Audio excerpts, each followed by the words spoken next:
Good morning. Just FYI, of course, next Sunday is our last Sunday for Christian education, and I don't have anything planned. But I will be here, and we can play Stump the Rector, which you may find out is really not all that hard to do. Sort of just ask me anything you want. So we can do that. If people feel so inclined to bring something edible to share as sort of our own classroom party, you can do that too. Okay, so we've been talking about evil and the justice of God. Deliver us from evil. I have been borrowing heavily from N.T. Wright's book, Evil and the Justice of God, which is, by the way, really one of his smaller books, quite small actually, but it is jam-packed.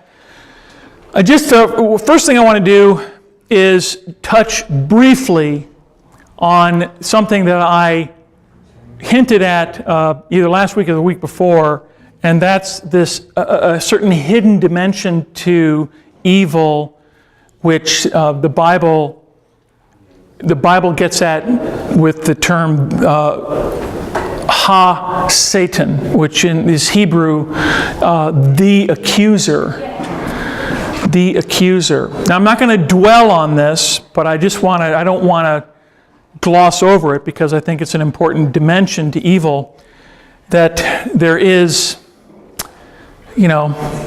obviously we're reminded again and again and again that there are types of evil that are greater than the sum of the parts. Ariel Castro, how do we explain that? Is that just psychopathy? I know a lot of people would say that. I look at that and I say, wow, there's more evil going on there than the sum of just one person.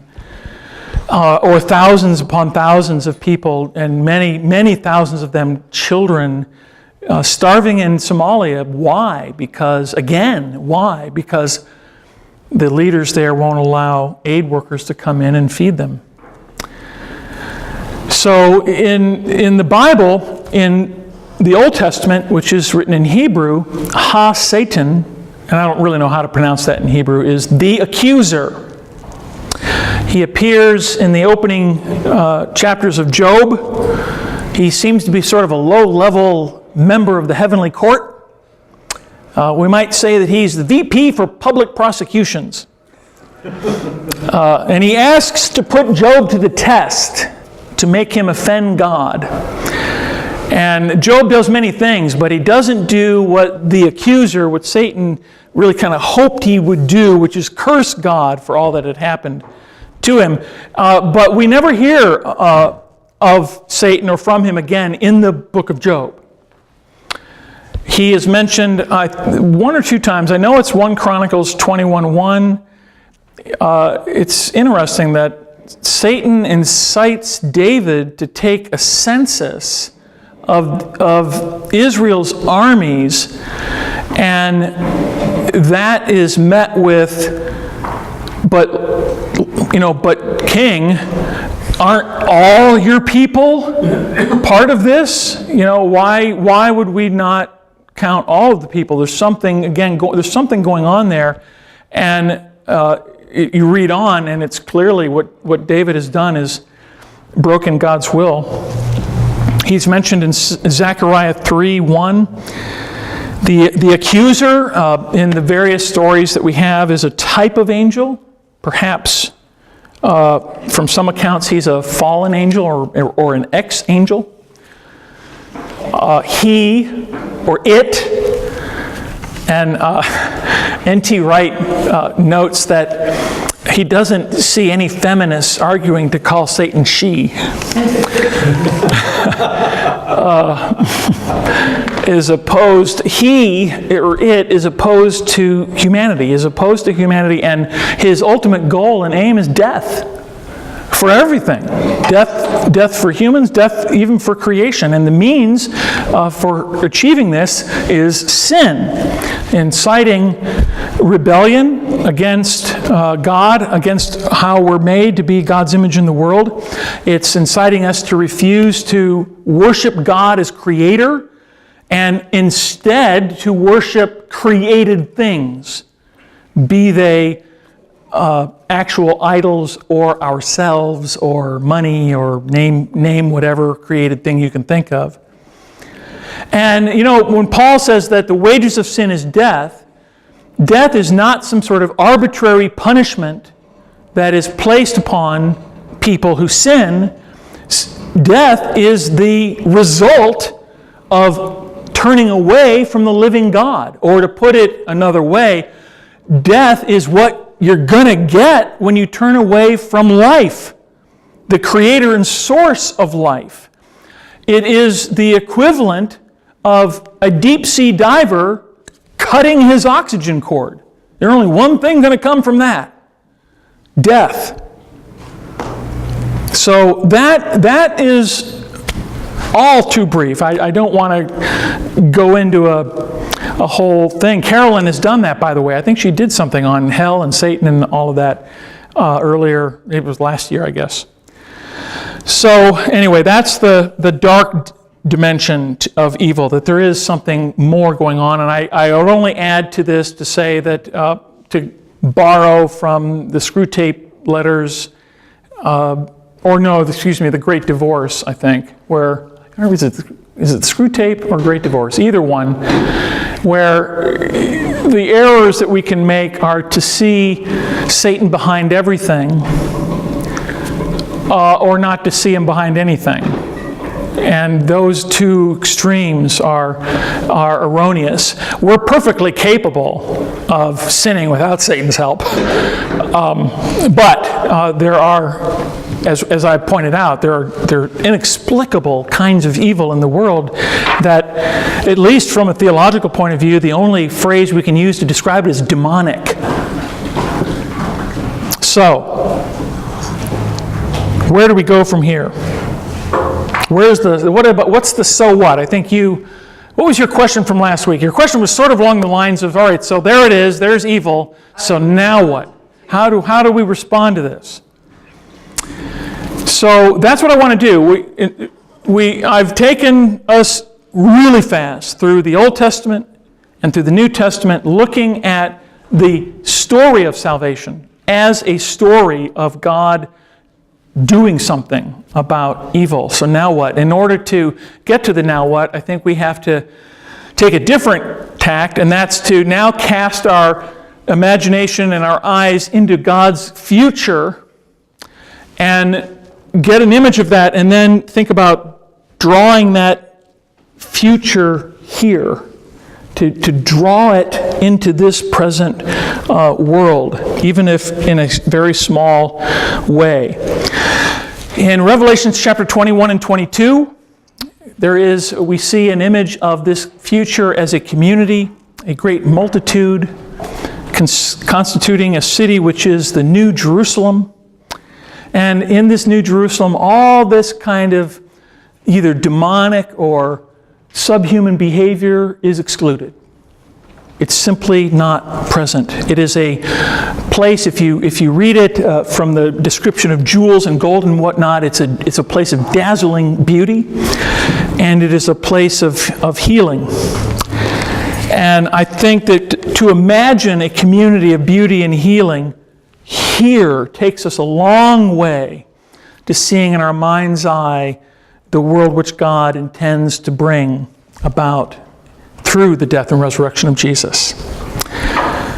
That's Revelation. When we come to Paul, we come to, let's say, 1 Corinthians 15, which is really the only place where in Scripture that you're going to really get any sort of explanation or idea of what to expect in terms of what happens after we die and what's going to happen. And Paul is adamant. He's talking about a physical thing, this future that we hope for, this image of the future is a incorruptible, unkillable, physical world.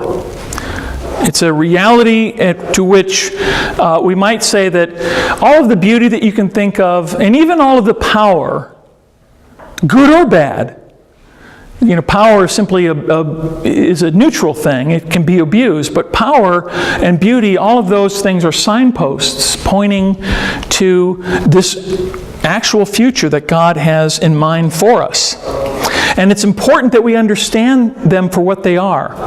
Even signposts like Jesus, that there's a signpost in the bodily resurrection of Jesus and in the bodily ascension of Jesus, which you're going to hear me say more about, that is saying to us that this future that God has in mind for us is it has something to do with what we see in Jesus.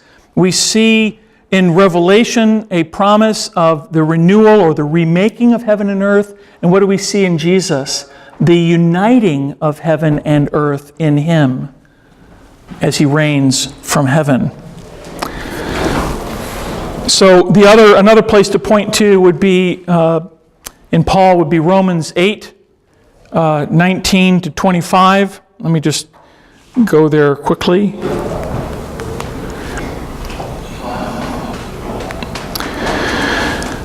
Romans 8:19. For the creation waits in eager expectation for the children of God to be revealed. For the creation was subjected to frustration, not by its own choice, but by the will of the one who subjected it, in hope that the creation itself will be liberated from its bondage of decay, and brought into freedom and glory of the children of God. We know that the whole creation has been groaning, as in the pains of childbirth, right up to the present time. Not only so, but we ourselves who have the first fruits of the Spirit groan inwardly as we wait eagerly for our adoption to sonship, the redemption of our bodies. For in this hope we were saved. But hope that is seen is no hope at all. Who hopes for what they already have? But if we hope for what we do not yet have, we wait for it patiently. There, Paul is inviting us to imagine a new world as a beautiful and healing community, and to see it as a place of vibrant life and power beyond death, that it's beyond death's reach, an image of a world reborn. And that image, if you will, is true north, by which we set our own spiritual compasses, so that we can see the tasks before us to bring this new reality of God's justice into the world, to bring the so what and the rubber meets the road to what God has done in Jesus Christ. And there are two things I'm going to say about our task. Two tasks. Let me say that. The first is prayer.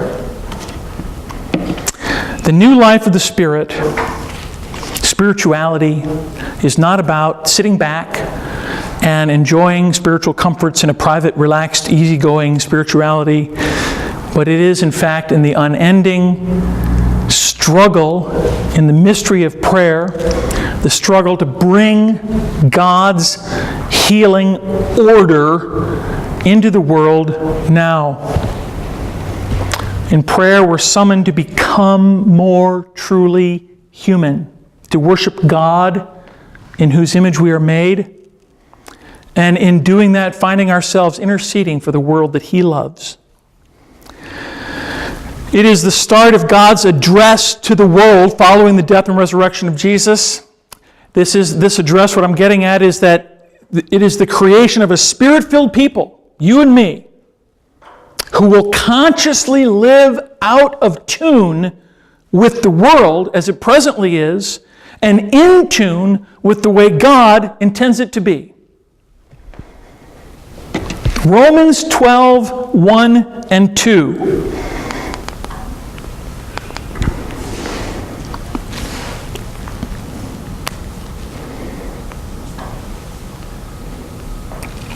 Therefore, I urge you, brothers and sisters, in view of God's mercy, to offer your bodies as a living sacrifice, holy and pleasing to God. This is your true and proper worship. Do not conform to the pattern of this world, but be transformed by the renewing of your mind. Then you'll be able to test and approve what God's will is, His good, pleasing, and perfect will. We bring that tension of the sort of now and not yet in ourselves, and we turn that tension into prayer. And as we do it, we are becoming agents of God's new world, beginning to break into this one in healing and hope. Prayer occupies the heart of the task of God's people. Now, everything about America screams baloney. Right? Baloney. Even clergy, even me, I struggle with the reality that I just said to you. I know in my heart and my mind that it's absolutely true, but if I actually started to do what Martin Luther said that he was so busy he had to do, which is spend 3 hours every day in prayer, there would be this huge part of me that said, "You lazy bum, do something."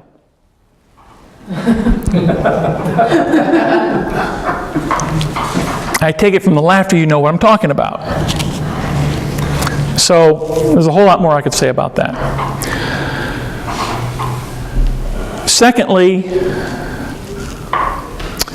the second task is holiness. It means beginning to live in the present by the rule. It is choosing to live in God's will on earth as in heaven.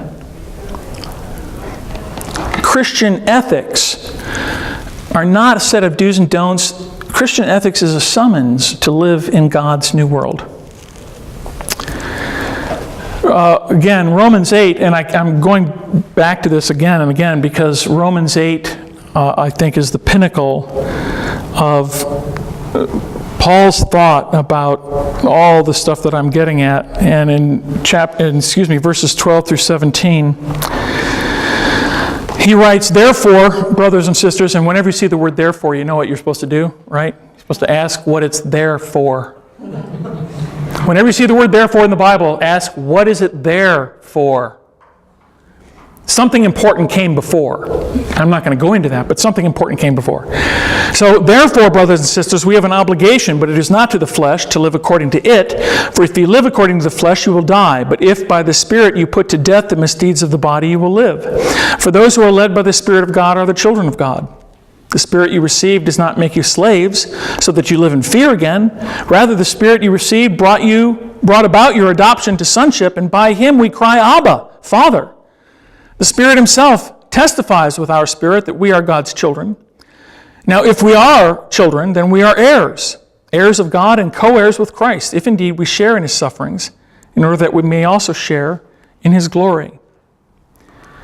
That is a summons for the Christian to, as it were, live as Exodus people, not to dream of going back to slavery, but to work hard at putting to death all that is in fact deadly, and living the renewed life which the Spirit creates in and for those who are led by the Spirit.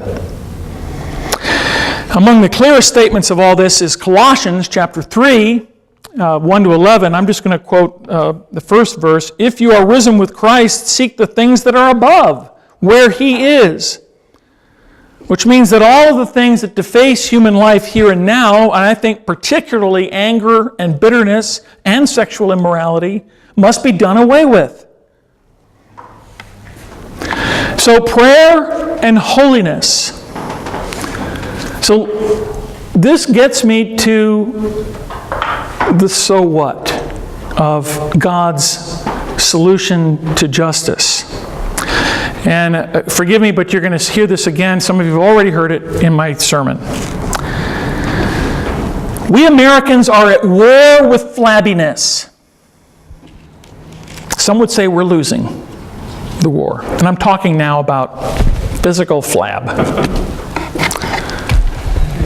And you don't know this, but in 2002, I had what I thought was a heart attack. It wasn't a heart attack. It was just, I don't know what it was. The nurse who took my blood pressure at the emergency room sort of gasped when she saw the blood pressure, which I thought was totally unprofessional. Anyway. And why I was converted, and many people who have the same experience or not, I can't explain it. But I did a follow-up with my doctor, and my doctor basically said, so how long do you want to live? And I came home and said to Carolyn, all right, I'm changing my life. And she said, yes, dear. and figured out quickly that I did mean it. And so I lost 70 pounds from 2002 to 2003. Now, that was a long time ago. In 2008,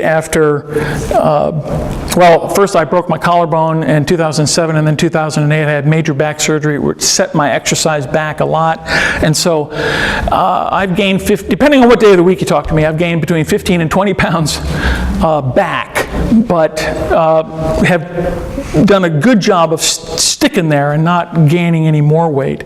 All of that said, what is my point? My point is that people who knew me when I was very, very heavy and was not with me during this transformation, when they saw me, they're like, and many of them didn't even recognize me. And then when they did recognize me, well, all of them, without exception, they all asked me the same question: how did you do it? What do you think my answer was? Prayer. You know what? I did pray a lot. But let me tell you, that won't do it. 1 day at a time. 1 day at a time. Nah. Come on. You have to make serious changes. What kind of changes? Dietary and lifestyle. Exercise. Diet and exercise. We all know the answer, right? We all know the answer. Why do we ask the question? Because we hope against hope that there's a pill. We hope against hope that there's some easy way to do it.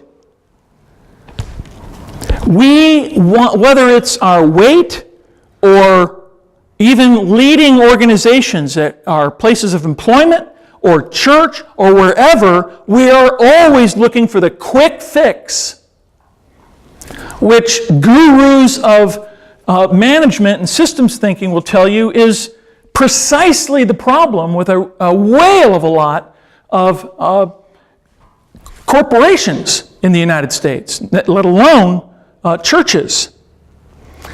The image that one author on this subject, he wrote a book called The Fifth Discipline, and Peter Senge is his name. And it's a book about organizational change and management. It's not a religious book.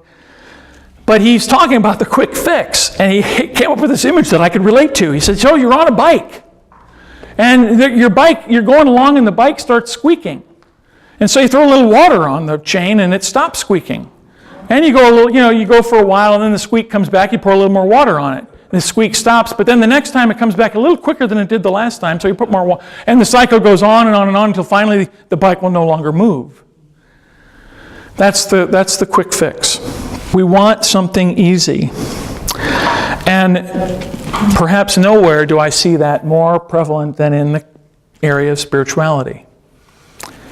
There are only so many conferences and books and CDs one can absorb before any further consumption is nothing less than overeating.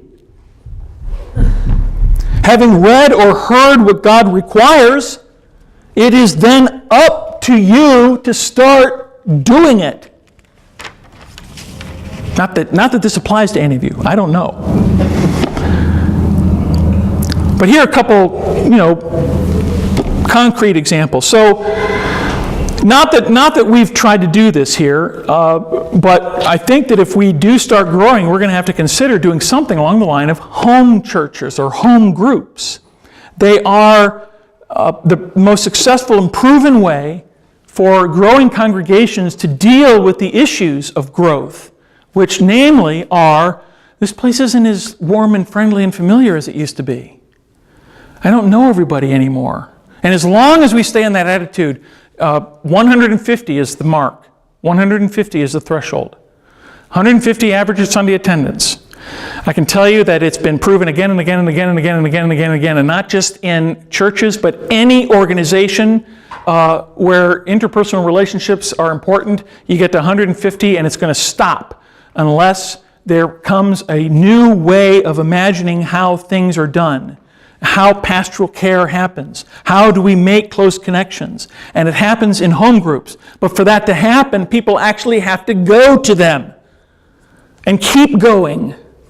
And the reason that home groups will fail is because people stop going. Other things become more important. And we all have reasons why that would be true. But let me make it even more closer to home. We all know that retribution is nothing but letting evil go viral.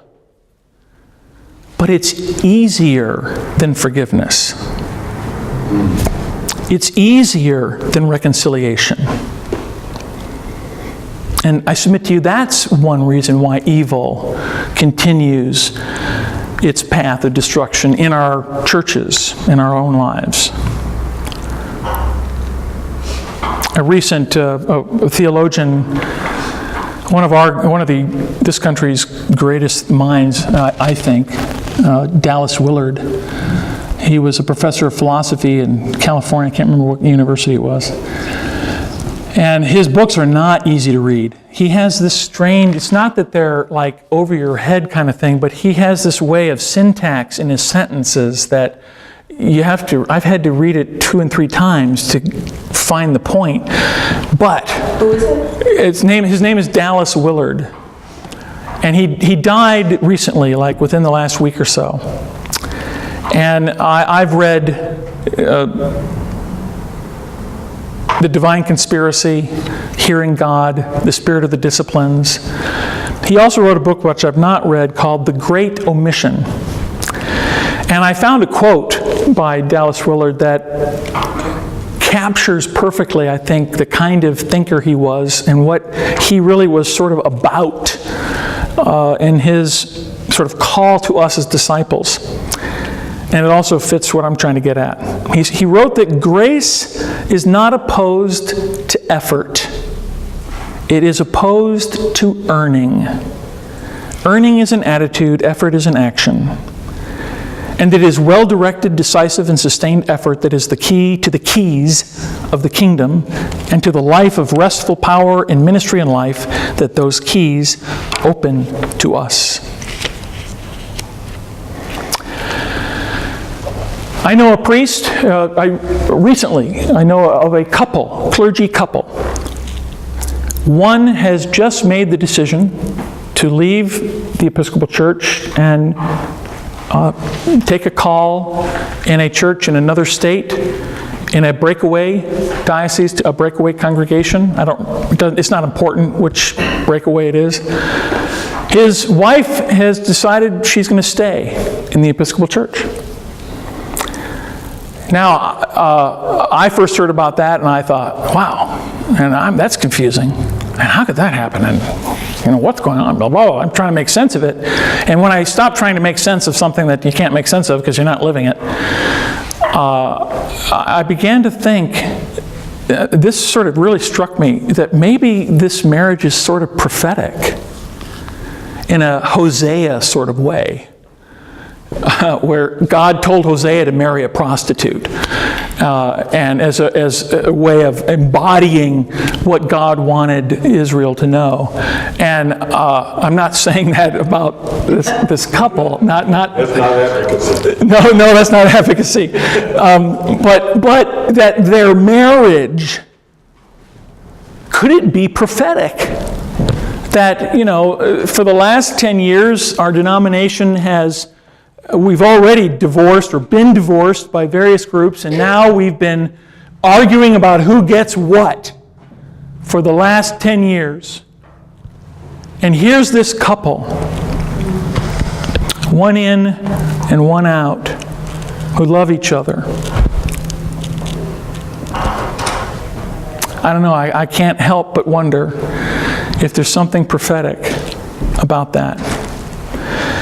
That we need to work hard at loving those who we disagree with, even strongly disagree with. I wrote this that came to me the other day.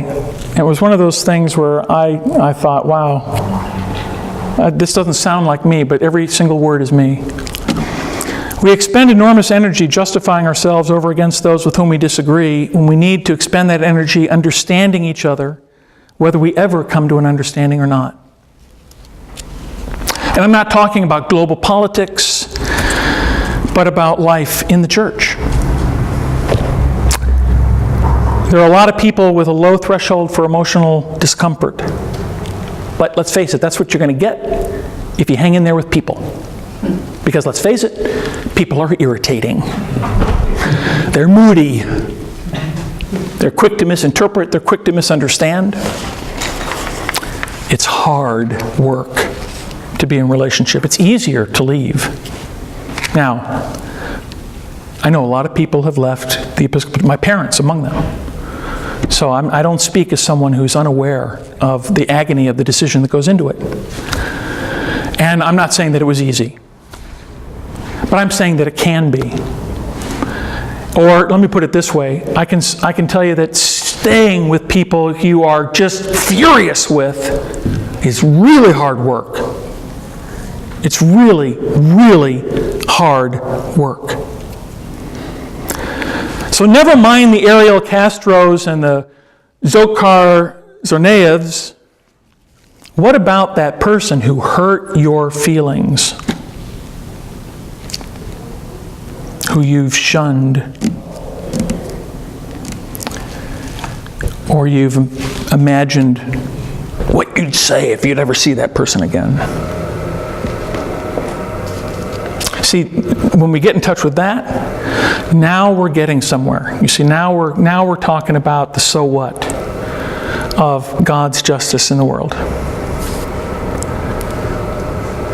So long as those with power, be they in the church or government, force compliance on minority viewpoints, we are not getting closer to God's kingdom, we're getting farther away.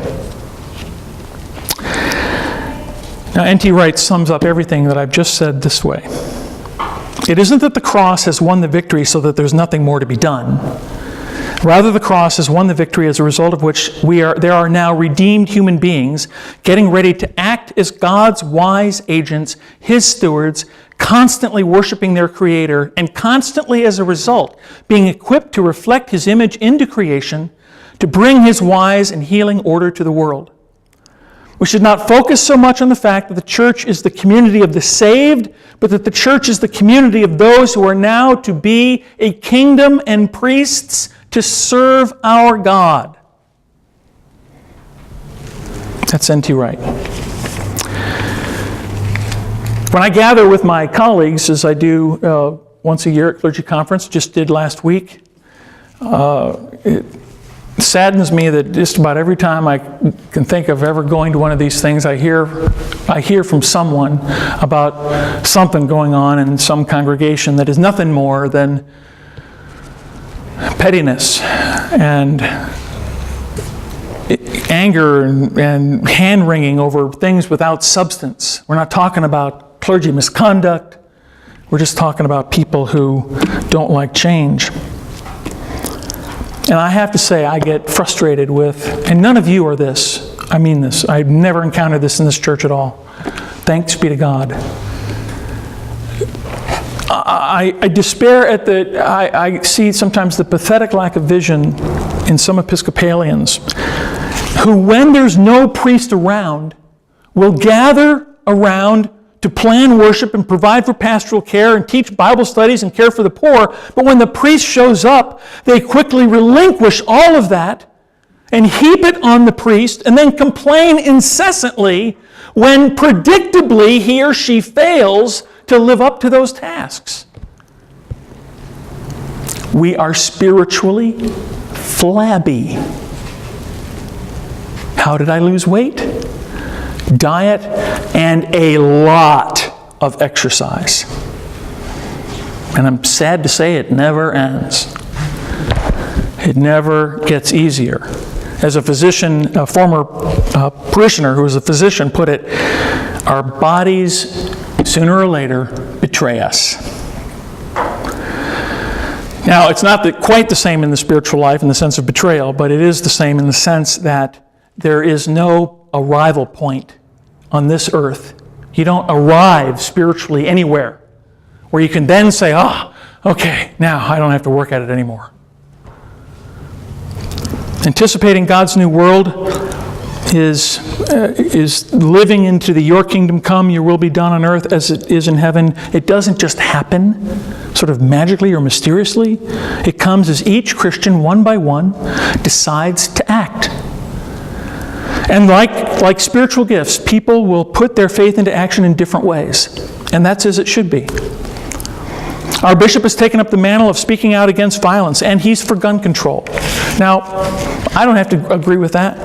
I don't have to agree with all the methods, but I don't have to agree with it in order to appreciate that the man is trying to live as a resurrection person. He's trying to live out the gospel. So there are 100 little ways in which we can decide to not be conformed to this world, but be transformed by the renewal of our minds.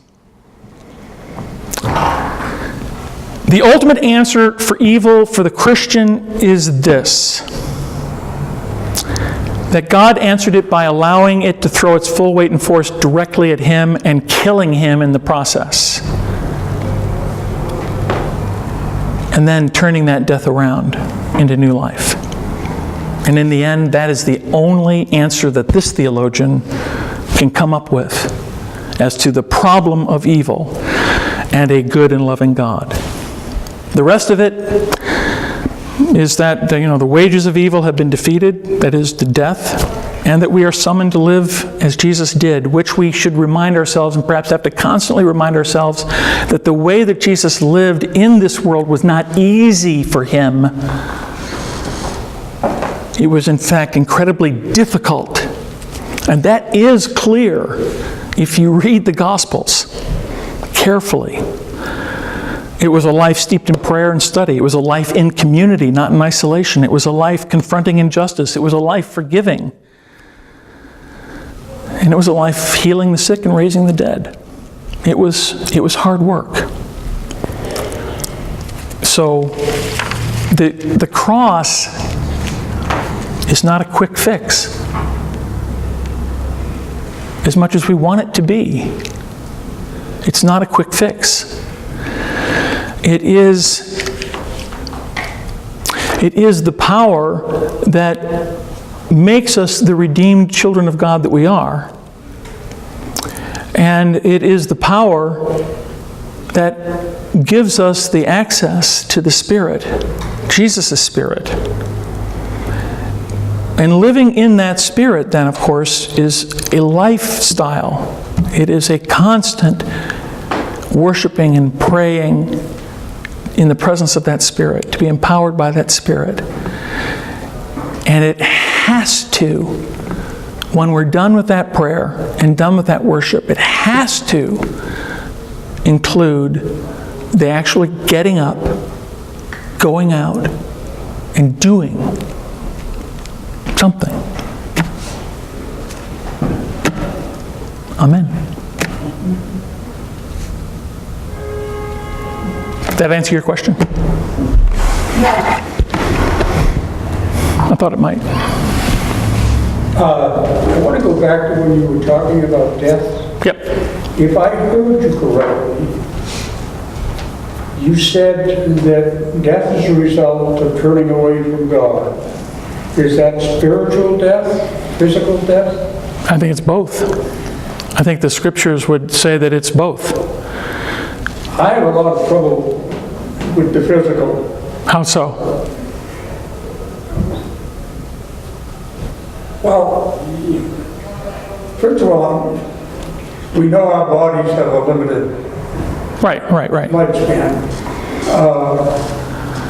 And so when someone dies, why would that mean they turn away? Oh, well, we have to balance that statement about the biblical view of everything is that life comes from God.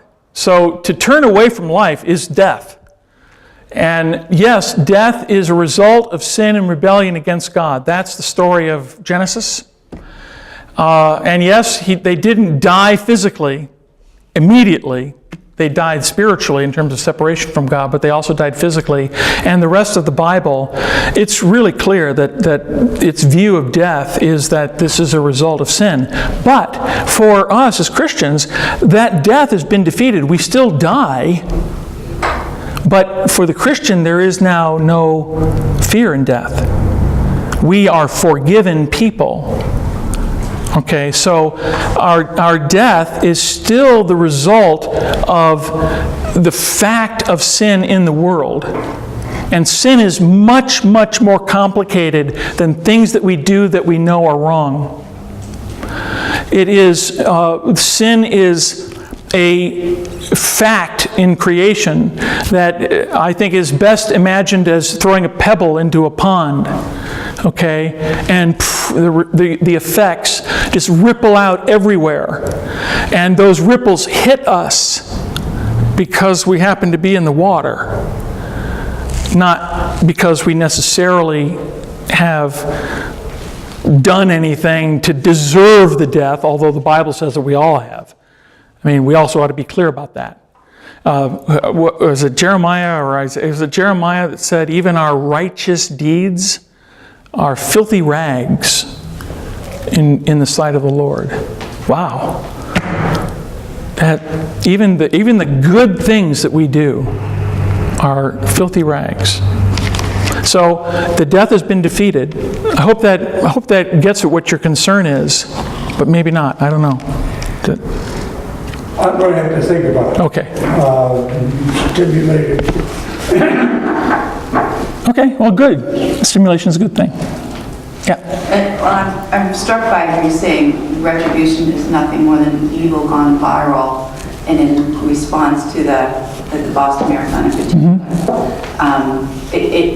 Your discussion helped me kind of frame why I was so saddened by so much of the response. To bury... people rejoicing that one of the bombers died is what feeds into the evil. It's very unnatural to try to look for forgiveness and to pray for his family, to pray for all everything that feeds into what happened. Right.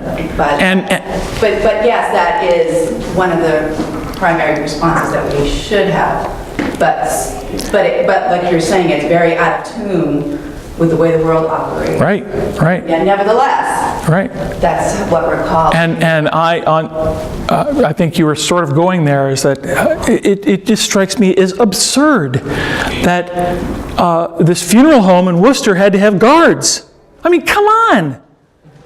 The poor guy at that funeral home. Okay?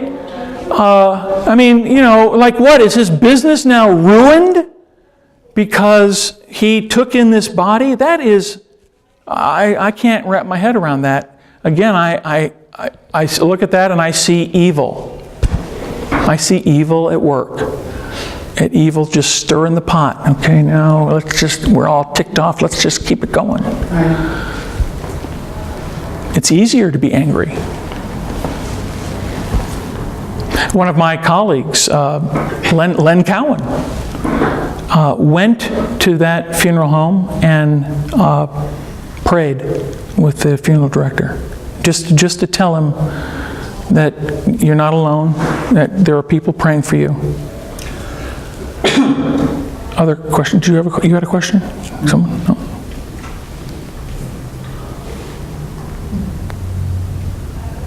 Okay, well, stump the rector next week. Like I said, I'll be here. I don't have anything in particular prepared. It's our last day. And I hope to see you.